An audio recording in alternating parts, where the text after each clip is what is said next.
that Colonel Philip Corso said there are 57 different races, and that some accords were made to talk about their presence, whether it be Hollywood, movies, or whatever, including the ABC special, that if it isn't done soon, they will probably do it. Extraterrestrials are not a national security issue. They're an educational and social issue for our society, and they may be a spiritual issue. When I retired from the military, I went to work for the Federal Emergency Management Agency, and I worked with them for 14 years. So I've got 42 years of government service behind me, and throughout all those years, I had the very highest security classification you could have, top secret.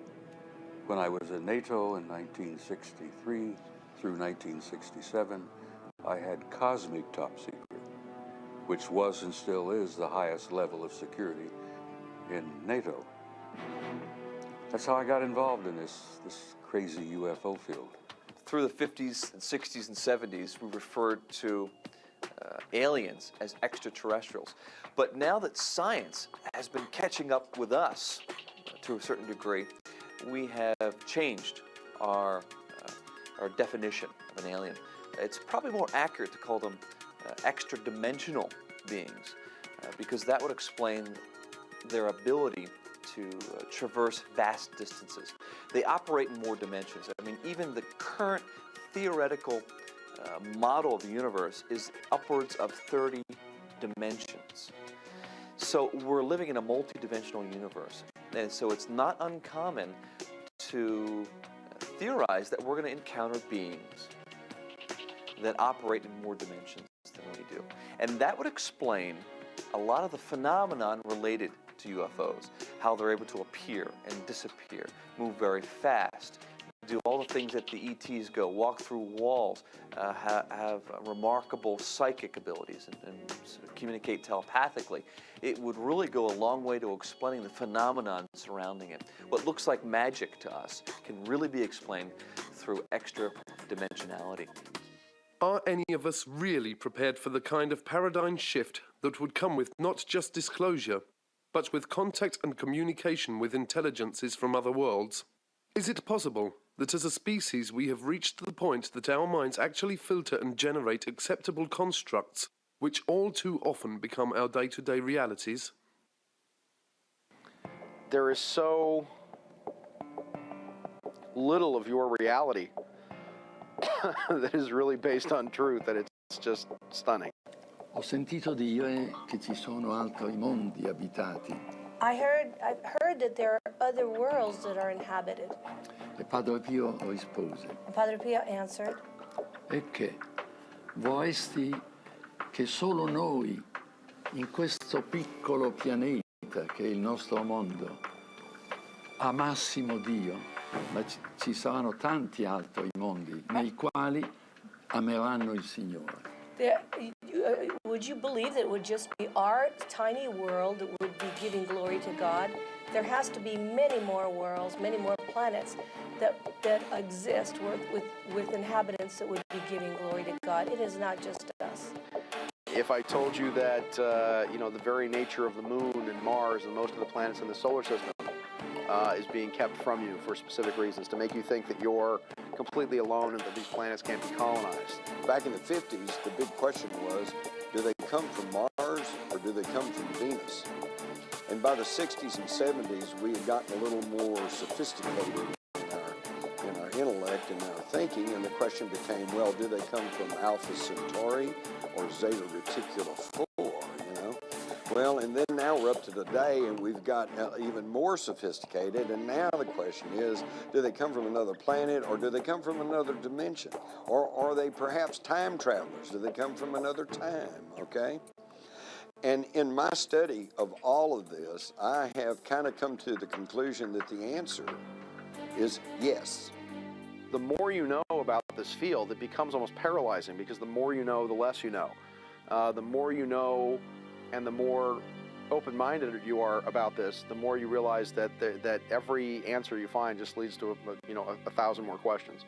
Vast sums of money are being siphoned through these different agencies into the coffers of the CIA, which then forwards this money on to the DOD, and this money is funneled through the DOD and goes into the black projects which the DOD has direct oversight over. So the CIA is kind of like the bag man. It collects the money, it goes to the Department of Defense that actually administers how this money is going to be spent on different black projects. So the size, how much are we talking about? I think the best indication for just how much we're talking about here are the auditing irregularities that the Inspector General of the Department of Defense has himself identified. He identified in 3 years, it was 1998, 1999, and the year 2000. In those 3 years, we identified, on average, $1.7 trillion could not be accounted for in the Department of Defense budget. In other words, this was money that was being moved around in ways that could not be accounted for. And I think what that indicates is the true size of the black budget. We're looking at an infrastructure that is funded by as much as $1.7 trillion a year. Now, when you consider that the whole Department of Defense budget officially is just over $400 billion, we're talking about a vast infrastructure that is 4 times greater than the entire Department of Defense budget. As Jack Nicholson would say, you can't handle the truth. Is it possible that ancient and secret societies exist that have always had the real but hidden information?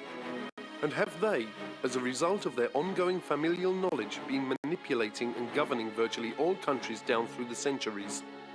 Researchers point to the Illuminati and the power elite and their use of propaganda as carried by the mainstream media.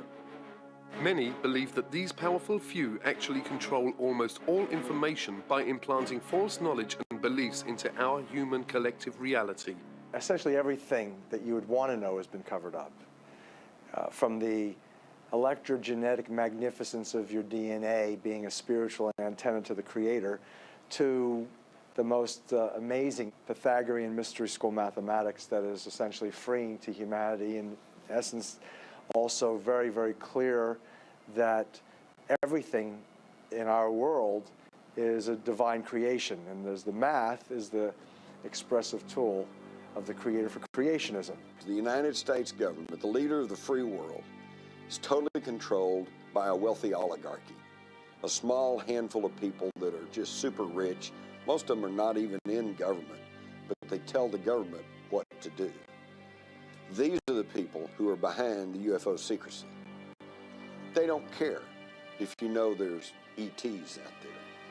But if you know there's ETs out there, then you will know that there is alternative technology. And this could upset their monopolies over energy, fuel, transportation, communications, pharmaceuticals. And that's what they don't want. After all, who would continue to pay all these ever-increasing prices for gasoline that's polluting the air, choking us all, killing our kids? Why would we do that if we knew beyond any shadow of a doubt that there was non-polluting energy sources out there? This is what it's all about. Comes back to the old journalistic adage, follow the money. Everything has been covered up. The toxicities of the pharmaceuticals. You're not learning the truth about vaccinations. You're not learning the truth about various medications. The pharmaceutical industrialists, which I prefer to call the military, medical, petrochemical, pharmaceutical cartel, essentially has control of the media, the mainstream media, and so it has control over the mass mind. And as a result of those powers that they assert, people are not given the factual information upon which to make informed decisions. They're given propaganda, and as a result, the choices that people are making are genocidal. And I say genocidal with a strict definition, meaning the mass killing of people for economic, political, and/or ideological reasons. And those pharmaceutical industrialists are intimately connected to those people who wish to control populations. They've published the literature, what their intent is, not only how best to control populations, why populations need to be controlled, but ultimately affecting the technologies that are in place to do just that. Currently, 50% reduction in general of the planet's population that has been targeted for elimination.